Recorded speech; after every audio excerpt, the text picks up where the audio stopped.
check him out if you haven't seen him. Maybe we'll get another Malfurion this game. We had one last game. This game's going to be on Towers of Doom this time. Chosen by Tempo Storm. I've got a stat to throw at you, Dread, about Tempo Storm in Towers of Doom. Currently, Tempo Storm is 0-6 on Towers of Doom in Phase 2. Can you maybe shed some light on why Tempo Storm is willing to pick Towers of Doom then? I don't know. I would guess that because they want to make this 1-6. Okay. Okay. Maybe, you know, that is, man, how many, do we know how many of that was them choosing it versus being taken to it? I might be. I can. All right, we're getting there. Well, 3 of those games were this part. 3 were in part 1. Okay. In this part, everyone was chosen by Tempo Storm. Lost to Gale Force, Lag Force, all the forces, and the forces of stars, superstars. I tried. You tried. It was a good effort there. So they've been volunteering to go in this direction and have struggled even against superstars here in the North American scene and still willing to commit it to it. So let's see maybe if we have a justification for it here. Tempo Storm looking for their ban after Abathur was removed for Even in Death. Well, knowing the style of composition that Tempo Storm has been trending towards, that melee heavy, a lot of focus on Genji, some focus on Falstad, so some globals, Dahaka, it makes sense that they would want to play on Towers of Doom. It's just the success has not been there for them to back it up. Yeah, it is really interesting how that kind of works out when a map essentially plays to what should be your team's playstyles, but you aren't able to somehow make it translate. I personally have struggled with that in the past during my time of playing. Yeah.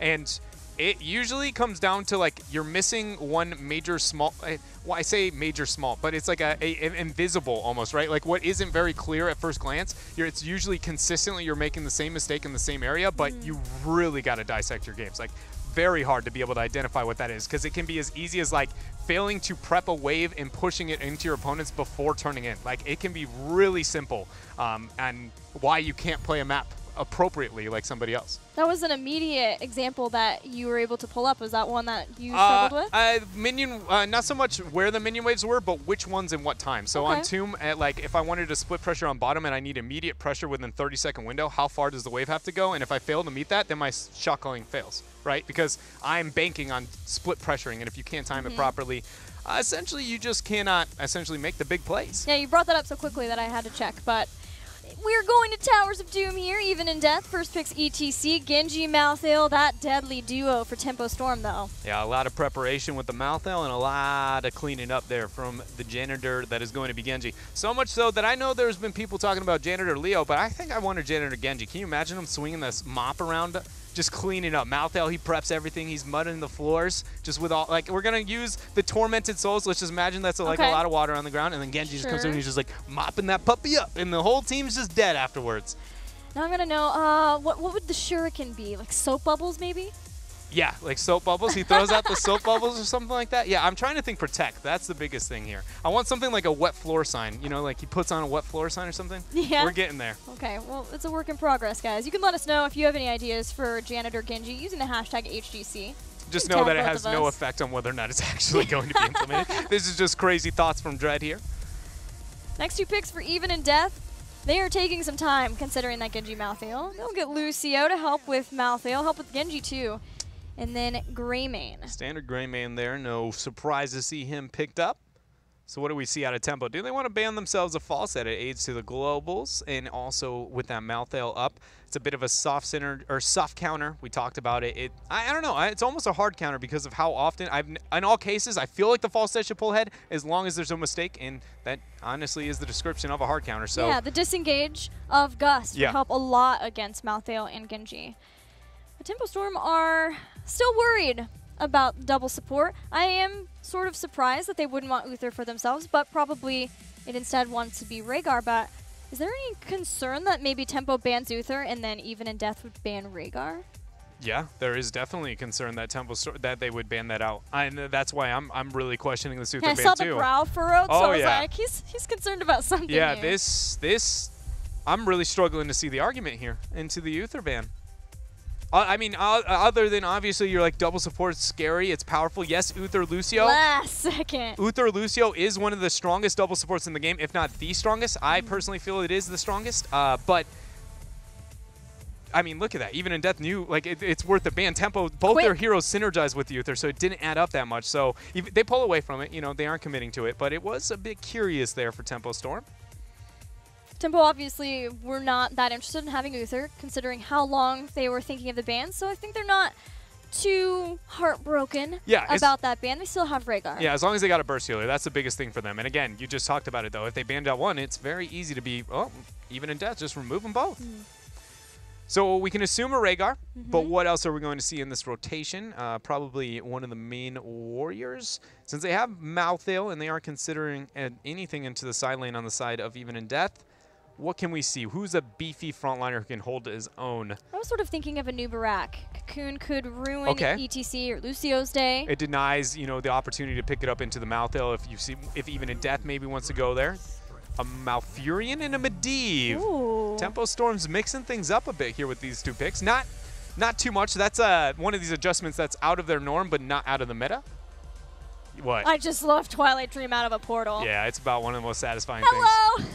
He just throws his hands up in the air and he's killed everybody. In the words of a good friend, I'm a bird. That's what you say. Every time you Twilight Dream, everybody at home, I'm not even going to say who this is, but there's a good friend who always just goes, I'm a bird! And that's what you guys should do at home whenever you Twilight Dream, obviously. I'm glad we got that close up. What about I'm a rabbit? Who is a rabbit? I forget. It was, that was a meme I think I posted on Twitter that you're thinking of here. I knew who it was. Never mind. Okay. Medivh and Malfurion, though, the portal, the bird. It's a double bird. It's a double bird. Can they both be a bird? Across the sky? All the way across the sky. Even in Death, though, what do they want for themselves now? Ethereal really would add up for them. I feel like, honestly, it would make their composition very devastating, especially Ethereal Falsehead. They go with Ethereal. They're going to pick up a Lunara instead. Get that Servine hero happening. Like Tyrael Greymane together, though, and Tyrael ETC. Cross-supporting of Tyrael and Lucio, Sanctification and Sound Barrier. He wants to play. It's going to be Stitches for Tempo Storm. They've got themselves the milk carton there with the Medivh, Malfurion follow-up, Genji, Malthael prep into team fights. Tempo Storm has bits and pieces of two core compositions, put them together to make a nice one for themselves. But I'm going to be honest, I like Even in Death's composition here. I'm not as convinced for Tempo Storm here. Again, they do have a lot of synergies and I can see it working out, but the more forgiving composition, in my opinion, falls that to Even in Death other than the Tyrael versus the Medivh. It's a big skill up matchup there. It's just whether or not Even in Death can match that of Psalm. All about the sanctifications? All about the sanctifications and the sound barriers, not stacking them. That's a huge... I mean, absolutely crucial point to be bringing up because of how fast Sound Barrier depreciates in value. It's almost, you absolutely need to get value right out the gates. I mean, that's a scary anti-synergy that even the best teams in the world can have problems with. That happened from L5 and MVP Black today. The crossing of Sound Barrier and Sanctification ultimately led to a team losing a team fight from that, and they did have to make those adjustments. So the important thing is even if the first fight post-10, it does stack, that they are able to make adjustments and learn from that in the future fights. It's time for Game 2 between Even in Death and Tempo Storm. Let's head into Towers of Doom.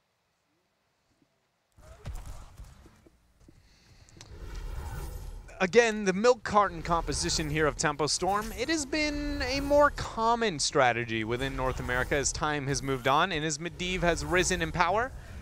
It used to be in a double support that not a double support, excuse me, in a double warrior that we would see it, but we've seen more and more teams comfortable venturing towards that single warrior milk carton strategy, and that's where I feel like that forgiveness aspect kind of falls off. When you do move into that, the synergy between the Stitches Medivh has to be on point all games, or one of your assassins has to be more self-sufficient, more impactful without the enabling of the Stitches, and that could be the Malthael with a huge flank here. That would be a great indication or a great example, that's the word I'm looking for here, of what I'm trying to express. But Lutano, he's the first to get hooked in. No root connection for Tempo.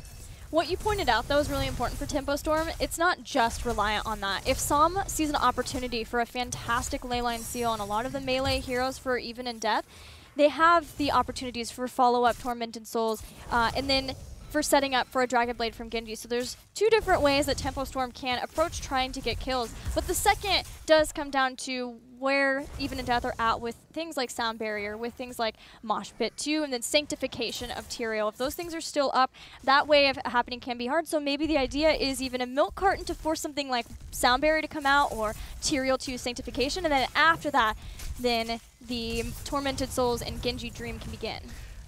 There is... I don't even know if I want to risk this, but I've already brought it up. Let's go down the rabbit hole here. There is a world where Judgment doesn't fail in this type of game because it is the single warrior and there is no cleanse in the Malfurion in modern day. And honestly, everybody else is actually pretty vulnerable to the damage output of the members of Even and Death. I don't necessarily want to put it out of the realm of possibility that we see that picked up to help with that Medivh Carton combination. You can, even if you aren't saving the individual who's getting torn away, if you just all in with the Judgment onto somebody else, you can go 1-for-1, kind of like an old school Tyrande strategy, where it's like, yeah, I might not win every fight, but I sure am going even. And that is really kind of all you need when you have a composition cooldown base like Tempo Storm, but a huge invade here on Sappers. Even and Death do invade, and they found Psalm in a corner. They'll lose the Sappers, but they win possibly 2 kills. June makes it behind the gate. There's minions too to block potentially more damage there, but he makes it back. Tyrael taking the top altar for Even and Death, the safe altar. Malthael's going to start to move into position to do the same. Even and Death still zoning away, and they will be able to get... Did they get the bottom? Yeah, no. They got a double shine. Yeah, they did. They channeled immediately, both of them. Tempo Storm is just failed to rotate to the top left fast enough to maybe stand a chance of getting that double delay. So huge victories here for Even and Death. But Psalm's there. Portal, nice pull back on the battery. He is one dead Dryad. Do we get a root? Nope. June shows mercy here today. No Elun's Grace for him, so that wasn't even in the realm of possibilities. Interesting choice to see him go outside of the Elun's Grace there at level 4, going more Moonfire focused. You know, the last time I saw this Milk Carton strategy was Team Freedom, and they played it versus Even and Death. We casted that game, and Even and Death dealt with it pretty well. That time they did have Falstad to gust the Stitches as soon as Zugrug did gorge somebody away from the portal, and that's not available this time, but something like a Holy Ground might be able to do the same. It's just getting to 16, making sure that Even and Death can keep up, and being able to get both of those shrines, that is a good start. How gets pulled in, Psalm sets that portal down. Stitches goes through, but Lutano zones for him. Excellent job by Lutano. Yeah, very good power slide there for our new warrior, Lutano. Nobody trying to take those Sappers, though. Tempo Storm. Also, I want to shout out to Even and Death with the rotation they had over those last Sapper invade. They didn't even start theirs because it has been so ridiculously predictable in North America to commit to those Sappers within that time frame. So I just love to see a team kind of just go, I mean, if you're going to keep playing this cookie cutter style, we're going to direct counter that. They end up going over to their own Sappers. We'll see if they try and get an invade on Tempo this time, too. So we've seen a few hooks now for Tempo Storm and some roots to follow up. Even and Death has shown that they have a lot of mobile heroes. They have ETC who can power slide away. They have Hao, who even if Lucio gets rooted after the hook, as long as he lives, he can start boosting himself away with the speed boost.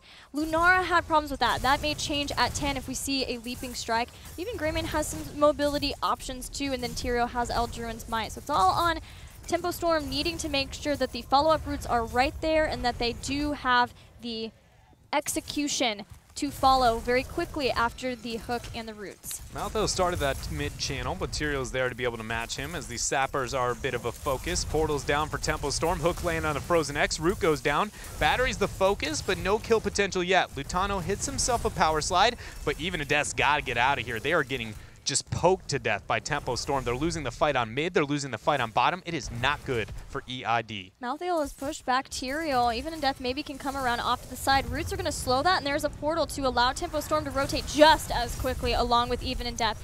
A boop from Hal pushes back. He does get hooked in, but June, or no, that is Fury. Caterpillar. He's got a teleport still. He teleports into a corner even more so. Now Fury's trying to get away. Psalm's got a portal. Koth in both Cyber Agility and Swift Strike available. Used one. Hal, I respect your offense there, but that sound gun, I don't know the official name, is not enough to do the damage. And they get the Shrine. That was a big victory for Even in Death. It was very likely at the beginning that Tempo would claim both for themselves. I think they call that the Beat Maker. Is it really? No, but I do. But we're going with it? I like it. The Beat Maker, man. You know how everyone has names for your weapon? For your weapon? Absolutely. Yeah, that one's Lucio's is the Beat Maker. The Beat Maker. I enjoy it. Also, I wanted to kind of bring a question here. Time Lost Wisp. Yep. How many times have you ever in competitive history seen Time Lost Wisp picked up? The most frequent is Nimble, but I've honestly seen all of them somewhere in competitive. But it's definitely less frequent. Can we make an argument for Time Lost Wisp in this game? Because I have one, and I'm not confident it's it. But why would you want a Wisp? So frequent. For anybody who doesn't know, Time Lost Wisp essentially makes your Wisp cost 0 mana, and it recharges 125% faster as long as your Wisp is dead. You're thinking it for hooks, aren't you? You wear hooks. Yeah. You just literally wait until the hook comes out, you sacrifice it, and you always have 100% uptime. It will essentially protect you from a hook as long as you're effective again with that. And it's not perfect, but let's be real here. There's very few trade-offs at level 4 for Lunara, as they are all Wisps. Yeah, it is a weird talent here for her, but there's a lot of good that can be done. I mean, you've got the Skybound, which once it's killed, it reveals a lot around the area, so it can give you a good idea of how many people are there, give you some ideas on rotations of your opponent's team. Good juke there from Frozen X. June's been a little off with those roots throughout this game, but he also doesn't have Loon's Grace, so I'm trying to wonder how much of that is the lack of the range and the safety and him just going, you know, I can't move any farther, here's a root, see what happens, or is that just generally a misclick? That one seems like it almost was more on him, you know, to make sure he hits the spell. He also doesn't have Hindering Moonfire, so there's no really follow-up for that other than just we're going to get in with a portal after, and as they're running away, you can get in and body block them all the way back. Another hook, another root. Got Heroics online. One Shrine is all that all that stands here. How is going to be the first to channel. Saw him hovering above in Raven form. Genji unable to get the interrupt. That's going to be Medivh responsible for that one. Fury moves up, takes a portal. Medivh's Force of Will mistimes. That's a cooldown Even in Death should try and abuse. This is all about the hooks every 16 seconds. House starts again. Fury will have that very soon. Homicidal still there. Goes forward. Gorge. That's on Tyrael. He has no Eldritch. The team. Root's there to catch him after the fact as he uses the Sanct and the Sound Barrier at the same time. That's what we were afraid of, but Cotton Luck still goes down. Even in Death, they're able to make this happen anyway. Caterpillar uses Tormented. He uses Tormented Soul, but the Mosh Pit from Lutano hits 3 of them. Leyline Seal locks down 4. June has the Twilight Dream. Does he go with it? No, the Mosh Pit continues. It's impossible. They go down. I forgot he just stalled the inevitable. Gilly, Even in Death now, they're on full retreat. Frozen X! Hal's doing everything he can to stop Frozen X. Was hoping that he could dodge the Death Shroud, but with that, Caterpillar gets a Greymane kill. I loved the continues. I just never even, I thought about it. I was like, okay, there it is. And then I was like, wait a minute, the Mosh is still going. It's going to still go. I forgot, this is still a bad time here. In the end, though, Tempo does get themselves the bottom shrine, and we saw the stacked use of Sound Barrier and the Sanctification in debatably one of the easiest to articulate which one should be going off situation. That makes me very scared for later team fights for Even in Death. I mean, because that is one of those when it's just, I mean, you've got Gorge. You have all the time in the world to say, I'm going to use Sanct, or I'm going to use Sound Barrier. Then it hits the ground, you get one interrupt. I mean, there is a lot of downtime there. And we brought it up before the draft. You get one. That was it. You get one. You get one, and now you got to make sure the communication's unlocked for the rest. 21 seconds before that's back online. There's a hook, Gorge. The portal was there, but Lutano, this is what I'm talking about. Making sure that Fury just cannot ever get to the portal with them, and he doesn't. Very good job here. Lutano's becoming a bit of a problem here. We haven't even considered the fact that 13, if he goes for the multiple W's, if he hits multiple targets, that's going to be knockback on top of knockback here. Psalm is the first to be stunned. Hal gives him a nice on boop there, and he's going to portal right away. Doesn't feel great to have to portal over your own sidewall, but it will keep Psalm safe, and now he's just about to get the 13. That will help. Speaking of Psalm, Master's Touch is done, so even if he had died, he at least has that done. There is 13, which means we've got Inevitable End. Cat will use it just to make sure that he doesn't get caught by Even in Death. One thing we haven't highlighted here either, Battery, hold up. He's pulled in. Leaping Strike in, Leaping Strike out. I thought Fury maybe had somebody gorge there for a second. I was like, did I miss something? But he's just portal in, portal out. Is the lack of cleanse for Even in Death. The only way they're reliably going to be able to get themselves that mosh pit is if that Sanct is used. So it does make more sense for Sanctification to be used to enable mosh pits effectively rather than being the playmaker on its own, dealing with that ley line. So How has to be the guy that goes, I'm saving everything. Sanctification's the one that goes, Tempo Storm's going to go down. Fury might be going down here. Power slide that Lutano used. Took about half damage. Unable to connect with that hook. He had a perfect portal set up there. So now Even in Death is primed here for this altar. Lutano and Frozen X up in the front lines. Frozen X does have the greater Dark Flight and Disengage range of running wild. That'll help some. A nuisance on How, who was wanting to take that temple or altar. Post 13, Medivh is such a big problem onto these altars, though. They can delay forever. There's only that second downtime between portals 1 and 2. Cawthon, man to go in with the Swift Strike. Battery's in a bit of a tough spot. Still has the Leaping Strike. He's going to go ahead and use it. Protect onto Genji, but keep in mind, Power Slide there. The root immediately after. June and friends keeping him alive, but they're in a bad spot now. They got the channel. They did get the channel. Enough delay, enough distractics. There's no helping hand to help out June here. Lutano finally gets in a position where he can push back June, but Leyline Seal will be used to save June.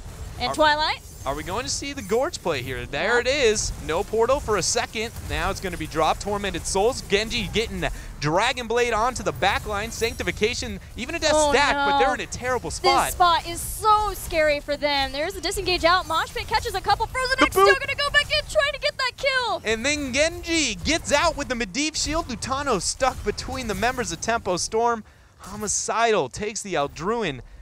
Even in Death kept far more alive in here, only losing 2 after that skirmish. That was, honestly, should have been a 4-for-nothing wipe. Cattle almost died. Yeah, the chaos sticking together, keeping their cool, using Sound Barrier, then using Sank, and then realizing it's just, this is it. We have to kind of fight. We have to get out who we can. They did the best that they could. 7 kills to 5.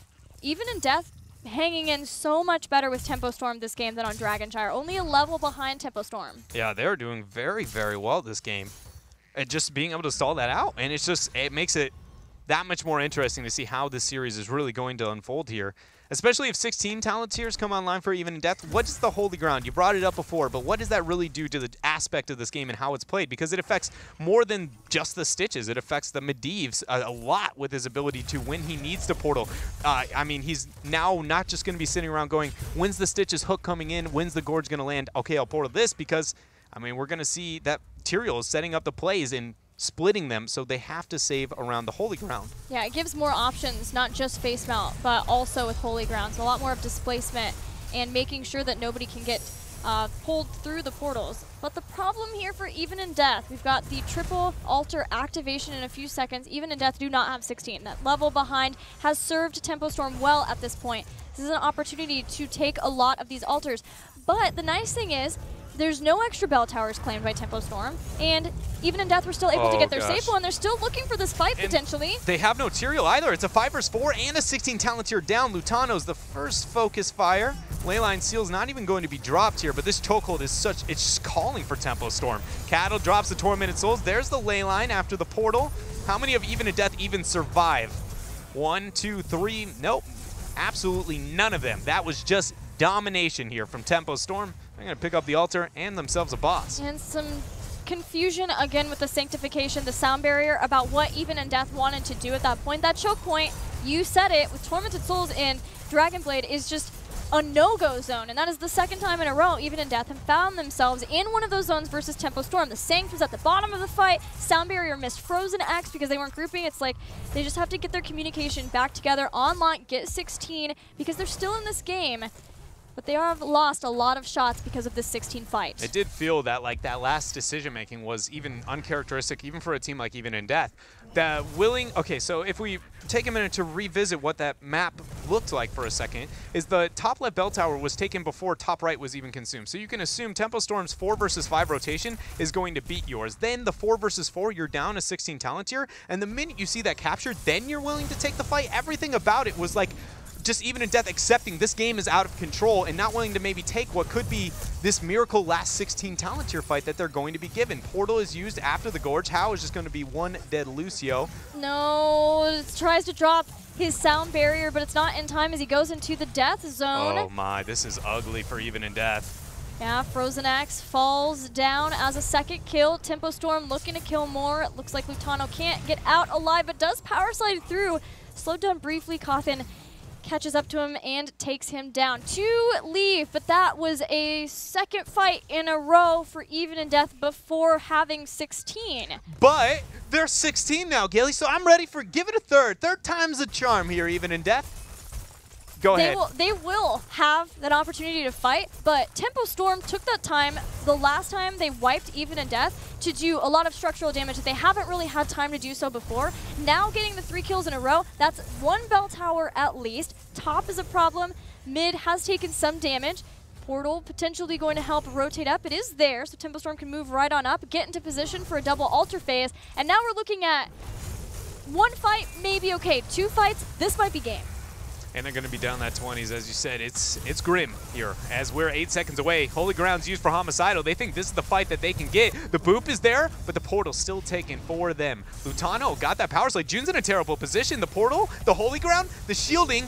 He Twilight Dreams. He makes it through the portal. June making plays here for Tempo Storm. And all the time, Cawthon Luck takes down that bell tower, which means 6 bell towers for Tempo Storm. Even in Death will fight their hearts out. But there's 2 altars. They're just shots ticking away one by one. The mosh pit goes down, locks down 2 members of Tempo, and again, it's about the time onto the core. 6 HP remains. Tyrael did end up getting that top right channel, though. That is, I mean, silver linings here.